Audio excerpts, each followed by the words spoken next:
You're standing in a packed carriage, phone 6 inches from your face, watching a stranger's holiday video loop for the third time before your stop. 100 years ago, the person you measured your life against lived 2 streets away. You'd never have laid eyes on this stranger's villa, let alone weighed your whole week against it. So why does this ache, watching someone else's Tuesday and feeling your own life go small, sit heavier than the job itself? Because you've been blaming the wrong thing, not the boss, not the commute. It starts further back than your feed. Comparing yourself to the people around you isn't a habit you picked up. It's wiring you were born with, built for tribes small enough to actually know everyone in them. In 1954, the psychologist Leon Festinger named it social comparison theory. People evaluate themselves not against some absolute standard, but against others, especially others they see as similar to them. That's the mechanism. It's not vanity. It's how you were always going to figure out where you stand. For most of human history, that comparison had a ceiling. The anthropologist Robin Dunbar's research put the number of people you can meaningfully track, remember, actually compare yourself to, at around 150.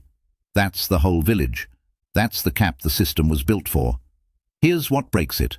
A 2012 University of Utah study by Huitsu Grace Cho and Nicholas Edge found something specific. The more time people spent on Facebook, the more they believed other people's lives were happier and better than their own, even though on average they weren't. Not different, better. That's the first payoff of the mismatch. But the ache didn't start with a phone.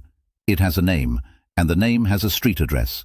In 1913, a cartoonist called Arthur Momond started drawing a comic strip for the New York World. He called it Keeping Up with the Joneses, and the Joneses weren't invented. They were modeled on his own neighbors, a real family who lived down the road from him in Cedarhurst, Long Island. You could see their car in the driveway. You could see the extension they'd built. The comparison was local, visible, and, crucially, bounded by geography. So what killed it? Scale did. A 2013 University of Michigan study, led by psychologist Ethan Kross and published in PLOS One, tracked people's Facebook use over 2 weeks and found something the researchers didn't expect going in. The more people used Facebook between one check-in and the next, the worse they felt afterward. And the effect held even after accounting for how they'd felt to begin with. Not correlation with unhappy people using it more. A measurable decline, tracked over time, caused by the use itself. Here's the reveal. Your brain is still running the old software, built to size you up against 150 people you actually know. But the feed doesn't show you 150 people. It shows you the best 5 seconds of thousands of strangers' years, curated, filtered, and served to you by a system that has learned exactly which one will land hardest. The Joneses used to be one real family, with a real mortgage and a real leaking roof you never saw. Now, the Joneses are algorithmic. Nobody down the road, just whichever stranger's holiday photo the machine has calculated will make you feel smallest today. That's the erosion. Real neighbors, flawed and visible, replaced by an endless highlight reel with none of the leaking roofs shown. And it's not free.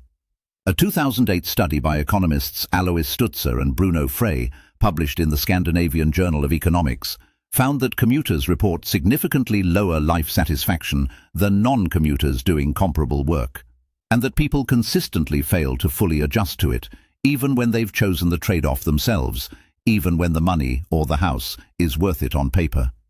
You'd think you'd get used to this train. The data says you don't. And now you're spending the very time you're least equipped to handle it, comparing this train to someone else's beach. So ask yourself, on this exact carriage, at this exact stop you've pulled into 1,000 times, how many times today did you measure your Tuesday against someone else's highlight reel instead of against your own actual day? Not your boss's Tuesday, not your own last year. A stranger's, edited down to 5 seconds on a 6-inch screen, in a carriage built for eyes on the middle distance, not on each other's lives. The Joneses never really lived anywhere. They never had to. You built the house for them yourself, one scroll at a time, and now you live next door to a family that was never real, on a street that never existed, forever unable to catch up.